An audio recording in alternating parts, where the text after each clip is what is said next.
بسم اللہ الرحمن الرحیم۔ فراز اسلامک وائس چینل کی طرف سے السلام علیکم۔ سب سے پہلے میرے چینل کو لائک اور سبسکرائب کیجیے، اس سے میری حوصلہ افزائی ہوتی ہے۔ جب اللہ نے انسان کو خلق کرنے کا ارادہ کیا تو کوئی بھی فرشتہ زمین سے مٹی نہ لا سکا، تو اتنے میں حضرت اسرائیل علیہ السلام فرمانے لگے، اے اللہ یہ کام مجھ سے ہی ہونا ہے۔ تو بس اللہ کے حکم سے حضرت اسرائیل علیہ السلام زمین کو آئے، 3 اقسام کی مٹی کو جمع کیا، سرخ، سفید اور سیاہ۔ پھر اس مٹی کو مکہ اور طائف کے درمیان رکھا گیا اور مسلسل باران رحمت برستی رہی۔ پھر اللہ نے اس مٹی کو عرش پہ بلایا اور حضرت آدم علیہ السلام کا پتلا تیار کر دیا اور 40 سال تک وہ جنت میں رکھا گیا۔ فرشتے اس مجسمے کو دیکھتے کہ یہ مٹی کا بنا ہوا پتلا کیسے چلے گا، کیسے بات کرے گا، کیسے زندہ ہوگا۔ 40 سال تک اللہ نے اس نشانی کو قائم رکھا اور پھر ایک دن جنت کے تمام فرشتوں کو حکم دیا کہ آج میں اپنی اس میں روح ڈالوں گا، اور جب ایسا ہو تو تمام فرشتے اس آدم کو سجدہ کر دینا۔ سب فرشتے حیرت سے اس پتلے کو دیکھ ہی رہے تھے۔ اتنے میں اللہ نے اس مٹی کی مجسمے میں بھی اپنی روح ڈالی تو آدم علیہ السلام نے چیخ لی اور تمام فرشتے سجدے میں گر کے اللہ کی تعریف کرنے لگے سوائے ابلیس کے، اور وہ تکبر اور حسد کر بیٹھا۔ اللہ نے اسے اپنی دربار سے نکال دیا۔ پھر اللہ نے حضرت آدم علیہ السلام سے بیوی حوا کو پیدا کیا اور اس کی جنت میں کی گئی غلطی کے سبب ان کو زمین پہ بھیج دیا، اور یہ حکم نافذ کیا کہ اب جنت میں وہی آئے گا جو یہ ثابت کرے کہ وہ ہمارا فرما بردار ہے۔ اور یوں انسانوں کے لیے دنیا میں امتحانات کو رکھا گیا تاکہ ہر انسان امتحان دے کر اللہ کو راضی کر کے جنت تک پہنچ سکے۔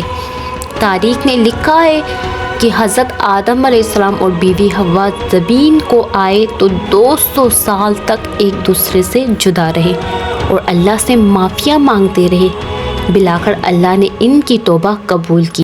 حضرت جبرائیل علیہ السلام انہیں مکے میں جبل عرفات پر چھوڑ آئے اور وہ ساتھ رہنے لگے، اور پھر اللہ نے حضرت آدم علیہ السلام کو حکم دیا کہ وہ خانہ کعبہ تعمیر کرے، اور حضرت جبرائیل اور حضرت آدم نے مل کے ایک گھر کا نشان قائم کیا جس کو تعمیر بعد میں حضرت ابراہیم علیہ السلام نے کیا، اور جسے آج بھی اللہ کا گھر خانہ کعبہ کہتے ہیں۔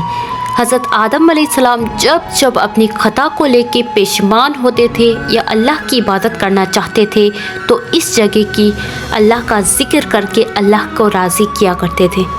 حضرت آدم علیہ السلام نے 960 برس کی زندگی پائی، جبکہ آدم علیہ السلام کی زندگی 1000 سال کی تھی، کیونکہ جب آدم علیہ السلام جنت میں تھے تو اللہ نے حضرت آدم علیہ السلام کو ان کے تمام اولاد جن کو نبوت ملنی تھی، ان کی شخصیت اور ان کی عمر آدم علیہ السلام کے نزدیک واضح کر دی تھی۔ آپ نے حضرت داؤد علیہ السلام کی عمر کو 60 سال تک دکھایا تو اللہ سے کہنے لگے، اے اللہ میری عمر کے 40 سال میرے پوتے داؤد کو دے دے۔ تو یوں آپ کی دعا قبول ہو گئی اور اللہ نے آدم علیہ السلام کو فرزند عطا کیا، حابیل اور قابیل۔ لیکن شیطان کے وسوسے سے، حسد اور نفرت میں جب قابیل کے ہاتھوں سے حابیل کو قتل کروا دیا تو حضرت آدم علیہ السلام اندر سے ٹوٹ گئے اور بار بار اللہ کے دربار میں دعا مانگنے لگے۔ تو ایک دن اللہ نے جبرائیل امین کو آدم علیہ السلام کے پاس بھیجا اور فرمایا، اے آدم، اللہ تمہیں ایسا بیٹا دینے والا ہے جس کے نسب سے انبیاء، اولیاء زمین تک پہنچے گی۔ اس کا نام شیش رکھنا۔ شیش کا مطلب ہے اللہ کا عطا کیا گیا تحفہ، اور یوں اللہ نے آدم علیہ السلام کی نسل کو زمین پر پھیلا دیا۔ جب آدم علیہ السلام کا آخری وقت آیا، آپ نے اپنے بیٹوں سے کہا کہ میرا جنت کے پھل کھانے کا جی کر رہا ہے۔ آپ کے بیٹے زمین پر جنت کے پھل ڈھونڈتے رہے کہ اچانک سے ان کو فرشتے ملے اور کہنے لگے، اے بنی آدم کہاں جا رہے ہو؟ انہوں نے کہا، ہم اپنے بابا آدم کے لیے جنت کا پھل ڈھونڈ رہے ہیں۔ ان فرشتوں نے کہا، جاؤ تمہارے بابا چند دنوں کے مہمان ہیں۔ آپ کے تمام فرزند دوڑتے دوڑتے آپ تک پہنچے تو حضرت آدم علیہ السلام بستر بیمار پر اللہ کا ذکر کر رہے تھے۔ بس اتنے میں موت کا فرشتہ پہنچا۔ جیسے ہی ہوا نے موت کے فرشتے کو دیکھا، حضرت آدم علیہ السلام سے لپٹ گئی۔ میں اپنے شوہر کو اپنے سے جدا نہیں کروں گی۔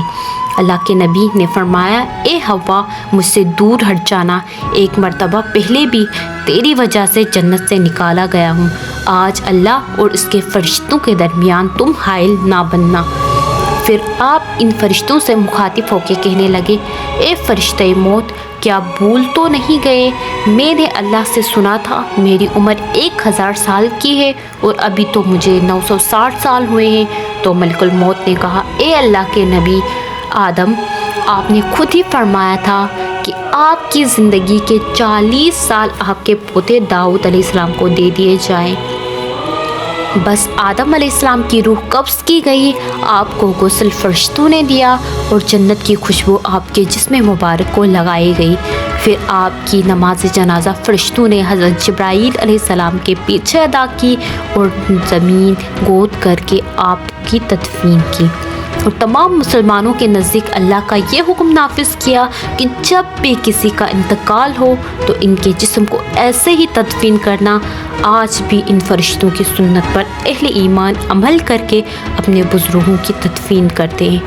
آپ کی قبر مبارک کی جگہ کو لے کے اختلافات ہیں۔ کچھ مورخین کے نزدیک آپ کی جائے تدفین سری لنکا، تو کچھ کے نزدیک جبل ابی قمیص، تو کچھ کے نزدیک عراق اور کچھ کے نزدیک مسجد قریب کے صحن یا اندر۔ بعض روایتوں میں یہ بھی ہے کہ جب حضرت آدم علیہ السلام کی روح قبض کرنے کے لیے فرشتہ موت پہنچا تو آپ نے اپنے بیٹے، جس کو آپ نے اپنا جانشین بنایا تھا، حضرت شش علیہ السلام سے کہنے لگے کہ اے میرے جانشین، میں نے اللہ سے سنا تھا کہ عنقریب اس زمین پہ ایک بڑا طوفان آئے گا۔ اگر تم اس وقت تک موجود رہے تو میرے جسم کو اس کشتی نوح میں سوار کرنا جو نجات کا وسیلہ ہے، اور اگر تم اس وقت تک نہ پہنچو تو اپنی اولاد سے وصیت کرنا کہ میرے جسم کو کشتی نوح میں سوار کرے۔ تاریخ نے لکھا کہ جب طوفان نوح آیا تو حضرت نوح علیہ السلام نے اپنی کشتی میں حضرت آدم اور بیوی حوا کے جسم مبارک کو اپنی کشتی میں سوار کیا اور بیت المقدس یا عراق میں اس جگہ تدفین کیا جہاں انہوں نے اپنی قبریں بنائی، اور بیچ میں ایک قبر کھود کے اپنی تحریر چھوڑ دی۔ اور جب امام علی علیہ السلام نے شہادت پائی تو انہوں نے وصیت کی کہ میرے جنازے کو اونٹ پہ رکھ کے حسن اور حسین پیچھے چلتے رہنا، جہاں اونٹ رکے گا وہاں ایک چمکیلا پتھر ہوگا، اس کو ہٹانا تو میری قبر بنی ہوئی ہوگی۔